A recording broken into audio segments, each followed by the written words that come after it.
capítulo 2, verso 15.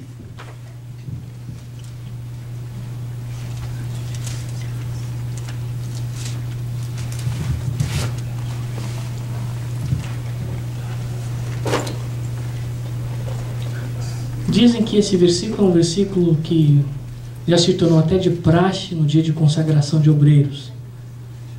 Mas que não seja um versículo rotineiro. E não venha a ser um versículo apenas que cubra chavões dentro de uma consagração ou de uma reunião de ministério. Mas que seja uma palavra viva e realmente eficaz na vida de cada um de nós que somos obreiros do Senhor.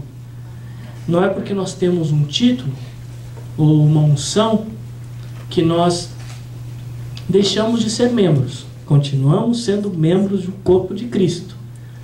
E se você não tem uma unção especial, você também não deixou de ser obreiro. Apesar de não ter uma unção sobre a sua cabeça, Deus te chamou para ser um trabalhador. Amém? Não esqueça disso. E o versículo diz assim: procura apresentar-te a Deus aprovado, como obreiro que não tem de que se envergonhar, que maneja bem a palavra da verdade. Senhor Jesus, que neste momento a Tua palavra toque não só os corações, mas que toque a todos nós, Senhor, no sentido de se colocar na Tua presença como esse obreiro, que não tem do que se envergonhar. E o mais importante, que venhamos, Senhor, a manejar bem a palavra da verdade, a cada instante, em cada momento, em todas as situações de nossas vidas. Em nome de Jesus. Amém. Eu estava analisando esse verso de uma forma diferente. Quando nós observamos as palavras e brincamos um pouco com cada verbo, ou procuramos entender o significado de cada palavra que contém ali. Eu lembro quando eu estava na 8ª série, não faz muito tempo,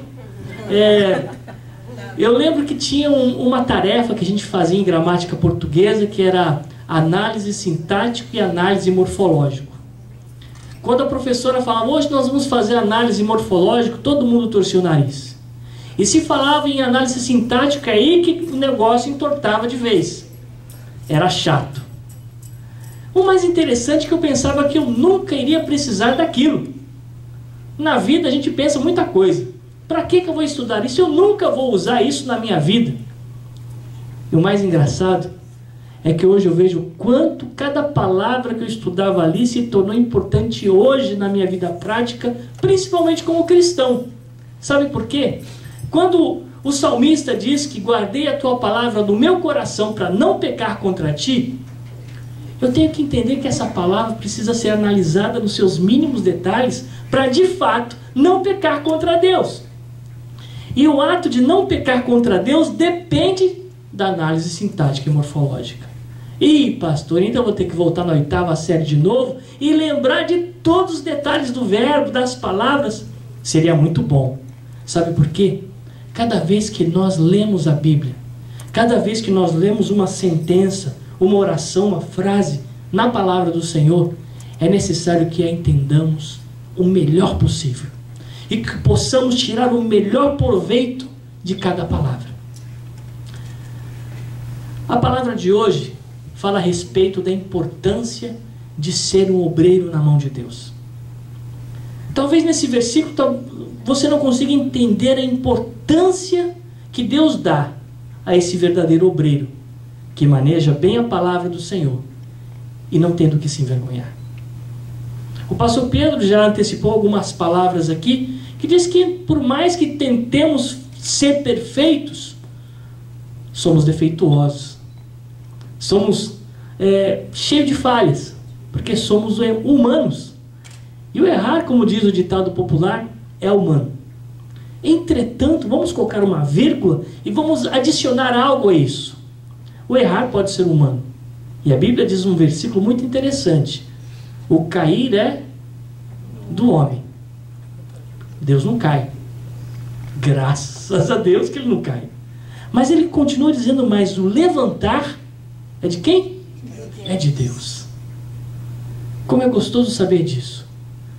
Saber que muitos momentos chegarão e com certeza haverá momentos que tomaremos decisões erradas. Ou as decisões acabam se tornando erradas porque não entendemos plenamente o que Deus quer. Porque há momentos na nossa vida espiritual, creio que todos já passaram por isso ou estão passando, que vocês olham e a resposta de Deus é um silêncio. Você já passou por isso? Você fala com Deus, ora, fala com Ele, pede a Deus uma resposta, e a resposta de Deus é aquele silêncio. É como se nós ligássemos para alguém, pegamos o telefone, e a única coisa que nós escutamos do lado de lá é: por favor, deixe sua mensagem que eu não posso te atender agora. Assim que der, eu te ligo. E parece que esse te ligo nunca chega. Passa um dia, 2, 3, 4, uma semana. Interessante que Deus, Ele sempre te ouve. Você mal começa a orar, Ele já conhece o desejo do seu coração, a necessidade da sua vida. E como obreiro do Senhor, Deus também conhece e já tem traçado para nós os seus planos. E o mais interessante, que Ele dá algumas dicas aqui nesse versículo de 2 Timóteo 2,15. Olha só, primeira sentença é: procura apresentar-te a Deus aprovado. Eu procurei entender essas palavras.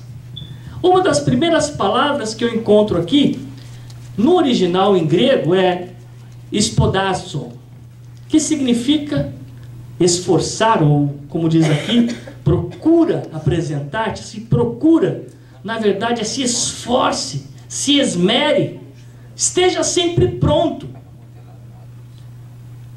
Isso não é só para aquela pessoa que está aqui em cima do púlpito. Isso é para nós todos, estar pronto. Como é difícil estarmos prontos. Pronto para quê, pastor? Para aquilo que Deus tem para nós. Mas o que Deus tem para nós, pastor? Se você ainda não sabe, então esteja pronto para qualquer coisa. Muitas vezes, quando o nosso amigo está com dificuldade, quando o nosso amigo tem algum problema, você fala assim: ó, não se preocupa não, estou aí para o que der e vier, pode contar comigo. Você não fala isso para alguém, às vezes? Para um amigo, para um parente, para a pessoa que está com dificuldade? Tudo bem que muitas vezes isso a gente fala de boca para fora, não é verdade? Porque se a pessoa de repente daqui 5 minutos te liga e fala: olha, eu estou precisando aí de $1.000, você falou que podia contar com você para o que der e vier, será que eu posso contar com você nisso também? Quando mexe no bolso parece que a gente nunca está preparado, não é verdade? Nunca está pronto. Não é o caso do Rubinho, que ele tem mais de $1 milhões na conta, né? Não, mas no meu caso fica difícil. Mas olha só o que diz a palavra do Senhor. O Rubinho está até escondido, ele pensou que não ia ver ele, né? Estou feliz de te ver aqui, viu? Então, quando a palavra diz espodazo, ou seja, esteja pronto, se esforce ao ponto de você estar sempre preparado. Isso é o ato de apresentar.